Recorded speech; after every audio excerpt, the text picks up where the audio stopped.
शांति। खा लीजिए। मीठे बच्चे सदा अपने को, आज 11 फरवरी 2023 है। प्रातः मुरली ओम शांति महाप्रभु मधुवन। मीठे बच्चे सदा अपने को राज ऋषि समझ कर चलो तो तुम्हारे सब दिन सुख से बीतेंगे, माया के गुटके से बचे रहेंगे। कौन सा चांस तुम्हें अभी है फिर नहीं मिलेगा। अभी थोड़ा समय है जिसमें पुरुषार्थ कर पढ़ाई से ऊंच पद पा सकते हो, फिर यह चांस नहीं मिलेगा। यह जीवन बड़ा दुर्लभ है, इसलिए कभी यह ख्याल नहीं आना चाहिए कि जल्दी मरे तो छूटे। यह ख्याल उन्हें आता जिन्हें माया तंग करती है या कर्म भोग है।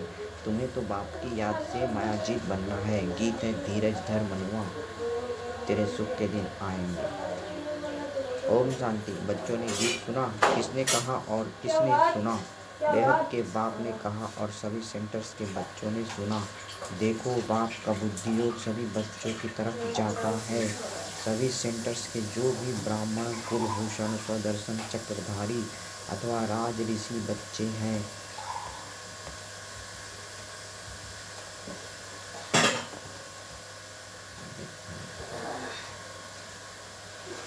उन बच्चों को यह भी स्मृति में रहना चाहिए कि हम राज ऋषि हैं, राजाई के लिए पुरुषार्थ कर रहे हैं। जिस राज्य में देखो तो सदैव सुख के दिन व्यतीत होते हैं, कभी में तो सुख के दिन बीतते ही नहीं। तुम बोलना भी नहीं है, खाली तुम्हारे में भी दबाना नहीं, यहाँ बीतनी चाहिए। अगर बच्चे अपने को राज ऋषि समझते हैं, निश्चय अटल अडोल कायम है, नहीं तो घड़ी घड़ी भूल जाने से माया के गुटके हैं। बच्चे जानते हैं कि योग सीख सदा सुख का वर्षा ले रहे हैं अथवा नर से नारायण बन रहे हैं, सो तो सिवाय परम पिता परमात्मा के कोई बना न सके।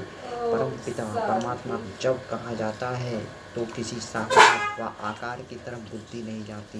निराकार बाप को ही याद करते हैं। बाप धीरज देते हैं। बच्चे बाकी थोड़े रोज हैं। यह कलयुग नर्क बदल स्वर्ग होगा। हेवन की स्थापना, हेल का विनाश को गाया हुआ है। भगवान स्वयं बैठ राजयोग सिखाते हैं। कोई भी मनुष्य चाहे हेल का चाहे हेवन का हो, राजयोग सिखला न सके। बच्चे जानते हम ब्रह्मा मुख वंशावली ब्राह्मण कुलभूषण ही स्वदर्शन चक्रधारी हैं। हम आत्माओं को सृष्टि चक्र की नॉलेज है। दोनों कान साफ करना ही है, इसमें भी डालो तेल। पूछ लेना कि दिखा देना तो बोल देना।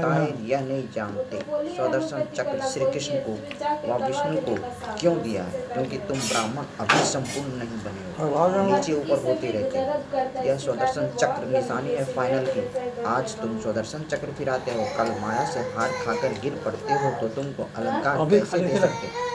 स्वदर्शन चक्र तो स्थायी चाहिए, इसलिए विष्णु को दिखाते हैं। यह बहुत गूढ़ बातें हैं। जहाँ भी विष्णु का मंदिर हो वहाँ का, जहाँ भी विष्णु का मंदिर हो वह कोई भी स्वदर्शन चक्र का मंदिर हो, वहाँ जाकर समझा सकते हो। श्री कृष्ण को भी स्वदर्शन चक्र देते हैं। राधे कृष्ण युगल के चित्र में स्वदर्शन चक्र नहीं देते हैं। स्वदर्शन चक्रधारी तो तुम ब्राह्मण कुलभूषण हो, जिनको परम पिता परमात्मा स्वदर्शन चक्रधारी अथवा त्रिकालदर्शी बनाते हैं। वही जब देवता बनते हैं तो उन्हों को त्रिनेत्री त्रिकालदर्शी त्रिलोकी नाथ नहीं कर सकते, क्योंकि अभी तो हम स्वर्ग की सीढ़ी पर ऊपर चढ़ते हैं। सत्युग से तो सीढ़ी नीचे उतरनी होती है। वहाँ यह ज्ञान होता है, वहाँ यह मालूम होता तो तुम राजाई कर ना सको, यही चिंता लग जाए। तो अब बाप बच्चों को धीरज देते हैं कि घबराओ मत, माया पर जीत पानी, माया के तूफान आएंगे, विघ्न पड़ेंगे, इसका इलाज है योग में रहो। माया योग भी तोड़ेगी, परंतु पुरुषार्थ में कर योग में रहेंगे। जो योग में रहेंगे तो उनकी आयु भी बढ़ेगी। जितनी आयु बड़ी होगी उतना अंत तक बाप से योग लगाए वर्षा लेंगे। योग से तंदुरुस्ती को भी ठीक करना है, इसलिए बाप कहते हैं योगी भव, मेरे को निरंतर याद करो। जितना पुरुषार्थ करेंगे उतना स्वर्ग में प्रारब्ध पाएंगे। तो बाप कहते हैं बच्चे योग में रहो तो तुम्हारे विकर्म विनाश होंगे। बाकी थोड़ा समय है, तुम ऐसे नहीं कहेंगे कि विनाश जल्दी हो तो हम स्वर्ग में जाएं, क्योंकि यह जीवन बड़ी दुर्लभ है। ऐसे नहीं कि अभी शरीर छोड़ फिर नया शरीर लेकर पढ़ाई पढ़ सकेंगे। बाल अवस्था में ही होगा तो विनाश आरंभ हो जाएगा। बालिक भी नहीं बन सकेगा, क्योंकि इसमें छोटे बड़े सबका विनाश होने वाला है। जल्दी मरे यह वही कहेंगे जिनको माया बहुत तंग करती है या कोई कर्म भोग है, उनसे छूटने चाहते हैं, परंतु यह चांस फिर नहीं मिलेगा। इसलिए पुरुषार्थ में जुट जाओ। बाकी तो जब समय आएगा तो न चाहते हुए भी सबको जाना पड़ेगा, क्योंकि बाप सबको रूहानी यात्रा पर ले जाएगा। ऐसे नहीं सिर्फ 10-20 लाख को ले जाएगा, जैसे कुंभ के मेले पर 10-15 लाख जाते हैं। यह तो आत्मा परमात्मा का मेला है। बाप स्वयं पंडा बनकर लेने आए हैं। इनके पिछाड़ी तो अनगिनत आत्माएं जाएंगी, परंतु ऐसे भी नहीं सब जल्दी जाएंगे। प्रलय हो तो फिर यह भारत खंड ही न रहे, परंतु यह भारत अविनाशी खंड है। यहाँ बहुत रह जाते हैं। फिर सतयुग में एक ही सूर्यवंशी राजधानी स्थापन होगी। कलयुग विनाश हो, सतयुग स्थापन होने में बीच का थोड़ा कलयुग विनाश हो, सतयुग स्थापन होने में बीच का थोड़ा सा यह टाइम मिलता है। इसमें थोड़े रह जाते हैं जो नए से अपनी राजधानी बनाते हैं। बाकी पुरुषार्थ का यही थोड़ा समय है। इसको कल्याणकारी युग कहा जाता है। दूसरे संगम को कल्याणकारी नहीं कहेंगे, क्योंकि नीचे उतरते जाते हैं। अब संपूर्ण सुख से संपूर्ण दुख में आ गए हैं। यह नॉलेज और किसी की बुद्धि में नहीं है। आगे हम भी कुछ नहीं जानते थे, अंधश्रद्धा से सबकी पूजा करते थे। अब तो हर प्रकार की कीमत मिलती है। धंधा भी वही करते हैं जो बिरला व्यापारी करे। जैसे हुनर सीखना होता है, यह है मनुष्य को देवता बनाने का हुनर। इस पर ध्यान देना है। कलयुग विनाश हो, सतयुग स्थापन होने में बीच का थोड़ा सा यह टाइम मिलता है। इसमें थोड़े रह जाते हैं जो नए से अपनी राजधानी बनाते हैं। बाकी पुरुषार्थ का यही थोड़ा समय है। इसको कल्याणकारी युग कहा जाता है। दूसरे संगम को कल्याणकारी नहीं कहेंगे, क्योंकि नीचे उतरते जाते हैं।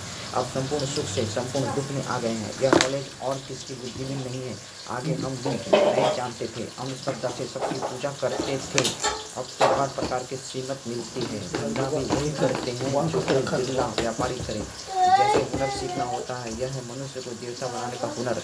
इस पर ध्यान देना है। बाप रोज अमृत वेले आकर पढ़ाते हैं तो उसके सामने सब सेंटर्स के बच्चे हैं। बाप कहते हैं, मैं तुम सभी बच्चों को याद करता हूँ। इसमें माया मुझे कोई विघ्न नहीं डालती है। तुम बच्चे मुझे घड़ी घड़ी भूल जाते हैं।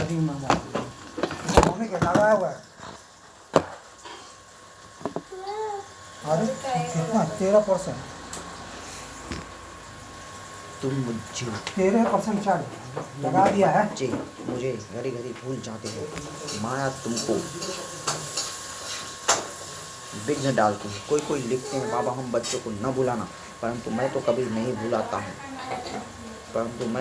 नहीं भूलता। मुझे तो सबको वापस ले जाना है। मैं रोज याद कर देता हूँ, बच्चों को खजाना भेज देता हूँ, सबको ललकार करता रहता हूँ कि बाप की श्रीमत पर बेहद का वर्षा लेने का पुरुषार्थ करो। इसमें गफलत या बहाना मत करो। कहते हैं कर्म बंधन है, यह तो तुम्हारा है। बाप क्या करें? बाप कहते हैं योग में रहो तो कर्म बंधन करता जाएगा, तुमसे विकर्म नहीं होंगे। आधा कल्प तुम विकर्मों से छूट जाएंगे। फिर उस पर पाने के लिए सर्विस भी करनी है। मम्मा पापा कैसे अच्छी रीति समझाते हैं। कोई बच्चे भी अच्छी सर्विस करते हैं। तुमसे कोई पूछे तुम्हारी एम ऑब्जेक्ट क्या है, तो यह कार्ड हाथ में दे दो। उससे सब समझ जाएंगे कि यह किस धंधे में लगे हुए हैं। यह तो बड़े व्यापारी हैं, हर एक की रख देते हैं। सबसे अच्छा है चक्र पर समझाना। कैसा भी आदमी हो, चक्र को देख समझ जाएंगे कि बरोबर यह कलयुग है, अब सतयुग आने वाला है। क्रिश्चियन को भी समझा सकते हो, यह हेल है, अब हेवन स्थापन होने वाला है। वह तो जरूर हेवनली गॉड फादर ही करेगा, परंतु मनुष्यों की बुद्धि ऐसी हो गई है जो अपने को नरकवासी भी नहीं समझते हैं। कहते भी हैं फलाना स्वर्गवासी हुआ तो समझना चाहिए जरूर हम नरक में हैं। अभी कलयुग है, पुनर्जन्म भी जरूर कलयुग में ही लेंगे। स्वर्ग है कहाँ? बाबा तो कहते हैं शमशान में जाकर समझाओ, परंतु बच्चे झट थक जाते हैं। समझाना चाहिए, अभी तो कलयुग है। अगर स्वर्ग में पुनर्जन्म लेने चाहते हो तो आकर समझो। हम भी पुरुषार्थ कर रहे हैं। जो फिर नर्क रहेगा ही नहीं। स्वर्ग में चलना है, वहाँ विष नहीं मिलेगा, उसको यहाँ ही छोड़ना पड़ेगा। कैसे? यह बाबा युक्तियाँ बताते हैं। नेपाल में विजय अष्टमी के दिन छोटे बड़े सब शिकार करते हैं। तुमको भी सबको समझाना है। घर घर में शिव का और लक्ष्मी नारायण का चित्र जरूर रखना है। जरूर रखना है। नौकरों को मिस्त्रियों को भी समझाना है कि मौत सामने खड़ा है। बाप को याद करो तो वर्षा मिल जाएगा। बाप सभी की मनोकामना स्वर्ग के लिए पूरी करते हैं। योग लगाने से बाप साक्षात्कार भी करा सकते हैं। बाप है ही कल्याणकारी, तो बच्चों को भी ऐसा कल्याणकारी बनना है। गरीब भी अपना कल्याण करते हैं, साहूकार मुश्किल ही करते हैं। सन्यासी भी जो नामी ग्रामी है वह अंत में आएंगे। अब बहुत करके गरीब साधारण ही ज्ञान लेते हैं। बाप भी साधारण तन में आता है, गरीब में नहीं। अगर यह भी गरीब होता तो कुछ कर नहीं सकता। गरीब इतनों की संभाल कैसे करते, तो युक्ति देखो कैसी रखी है। साधारण ही हो जो बलि भी चढ़े और इतने सब की परवरिश भी होती रहे। इनके साथ साथ और भी बहुत बलि चढ़कर बारिश बन गए। अच्छा, मीठे मीठे सीखे देते बच्चों प्रति माता पिता बाप दादा की याद प्यार और गुरुवन बच्चों को नमस्ते नमस्ते शुक्रिया। बाप खाना के अनुसार बाप ने जो मनुष्य को देवता बनाने का हुनर सिखाया उसमें ही लगना है। श्रीमत पर चलने में गफलत व बहाना नहीं करना है। कर्म बंधन से छूटने के लिए याद में रहना है। वरदान श्रेष्ठ कर्मधारी बन ऊंची तकदीर बनाने वाले पद्मापदन भाग्यशाली हो। जिसके जितने श्रेष्ठ कर्म है उसकी तकदीर की लकीर उतनी लंबी और स्पष्ट है। तकदीर बनाने का साधन है श्रेष्ठ कर्म, तो श्रेष्ठ कर्मधारी बनो और पद्मापदन भाग्यशाली की तकदीर प्राप्त करो। लेकिन श्रेष्ठ कर्म का आधार है श्रेष्ठ स्मृति। श्रेष्ठ बाप की स्मृति में रहने से ही श्रेष्ठ कर्म होंगे। इसलिए जितना चाहो उतना लंबी भाग्य की लकीर खींच लो। इस एक जन्म में अनेक जन्मों की तकदीर बन सकती है।